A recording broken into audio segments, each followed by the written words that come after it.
Jadi hadirin yang mulia, bahkan Allah Subhanahu wa taala sering untuk mengajak kita untuk menggunakan pikiran kita, menggunakan logika kita, sehingga kita bisa mengetahui bahwasannya semua yang ada di dunia ini semua terjadi dengan kehendak Allah Subhanahu wa taala.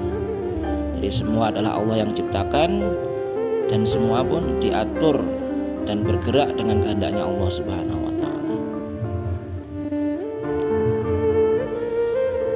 Allah firmankan dalam Al-Qur'an, "Wa fil ardi qita'un mutajawiratun wa jannatun min a'nabin wa zar'un wa nakhilun sinwanun wa ghairu sinwan yusqa bima'in wahid wa nufaddilu ba'daha 'ala ba'din fil uqul."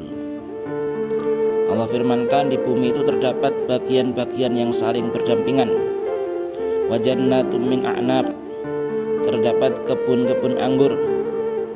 Wa zar'un wa nakhil, terdapat tanaman-tanaman, ada pohon-pohon kurma. Sinwanun wa ghairu sinwan, ada yang bercabang, ada juga yang enggak bercabang. Yusqa bima'in wahid, yang mana semuanya itu disirami dengan air yang satu, air yang sama, tapi wa nufaddilu ba'daha 'ala ba'din fil uqul, tumbuhnya enggak sama.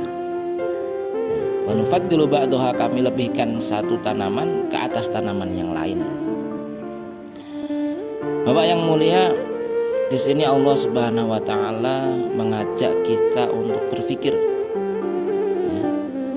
Ini tanamannya sama, jenisnya sama, ditanam di dalam tempat yang sama, airnya yang dikasih kadarnya sama, airnya pun juga sama, tapi tumbuhnya bisa berbeda. Kenapa? Karena bukan air yang menumbuhkan, tapi yang menumbuhkan adalah Allah Subhanahu wa ta'ala. Ini apa yang mulia? Bahkan Sayyid Husain Effendi, itu beliau dalam kitab Al-Husn Al-Hamidiyah, beliau mengatakan, dia memberi gambaran demikian. Air itu ketika sendiri dia tidak bisa menumbuhkan tanaman. Matahari ketika sendiri juga dia tidak bisa menumbuhkan tanaman. Tanah ketika sendiri dia nggak bisa juga menumbuhkan tanaman. Tanah tok gitu, hanya tanah saja, maka nggak akan ada tanaman tumbuh. Air saja juga sama, matahari saja pun juga sama. Tapi ketika tanah bertemu dengan air, kemudian disinari matahari, di situ akan tumbuhlah tanaman-tanaman. Terus yang bikin tanaman tumbuh itu apa? Kata beliau, fa'ayyu da'in, manakah yang berpotensi untuk menumbuhkan tanaman? Ternyata matahari tidak punya potensi, tanah juga tidak punya potensi, air pun tidak punya potensi. Tapi ketika tiga gabung, tiba-tiba bisa tanaman tumbuh. Terus yang menumbuhkan siapa? Kan seperti itu. Wong tanah nggak bisa, air nggak bisa, matahari nggak bisa. Pas digabung tiba-tiba tumbuh. Nah, ini menunjukkan bahwasan yang menumbuhkan adalah Allah Subhanahu wa ta'ala.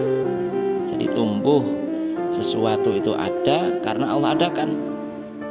Sesuatu tumbuh karena Allah tumbuhkan. Tadi dalam Al-Quran Allah sudah terangkan dengan gamblangnya.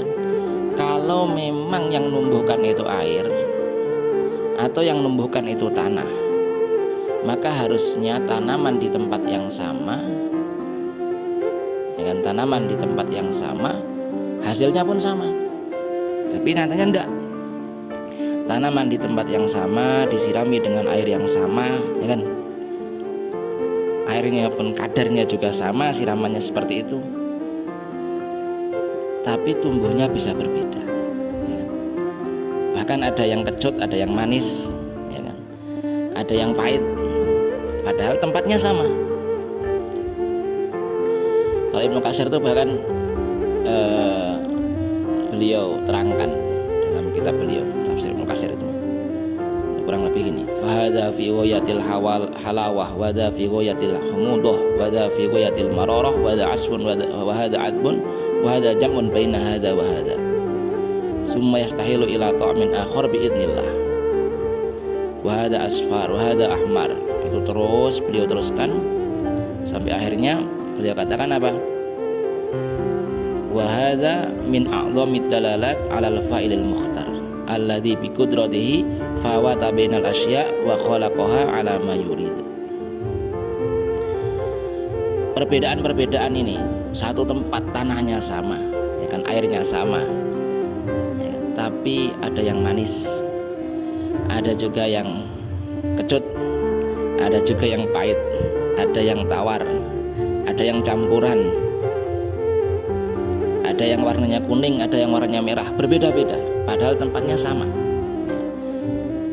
Maka perbedaan ini, kita kan tidak mungkin ini perbedaan yang bikin tanah bisa apa bikin perbedaan itu.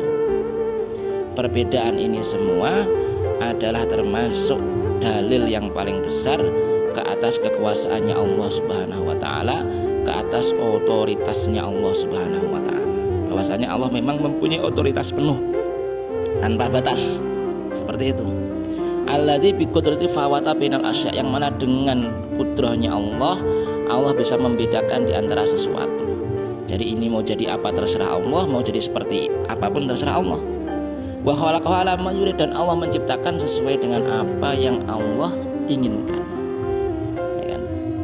Kalau semuanya sesuai dengan keinginan Pak Tani misalnya, maka nggak akan ada istilah panen gagal, nggak akan ada istilah buahnya jelek, nggak ada. Tapi semua itu kan terjadi dengan kehendak dan keinginan dari Allah Subhanahu wa taala. Maka ya Allah taala firmankan dalam akhir ayat itu, ya kan, inna fi dzalika laayatil liqaumi yaqilun. Ya. Perbedaan-perbedaan yang nampak di sini semua dalam apa yang kita saksikan itu merupakan tanda-tanda bagi orang yang mau berpikir.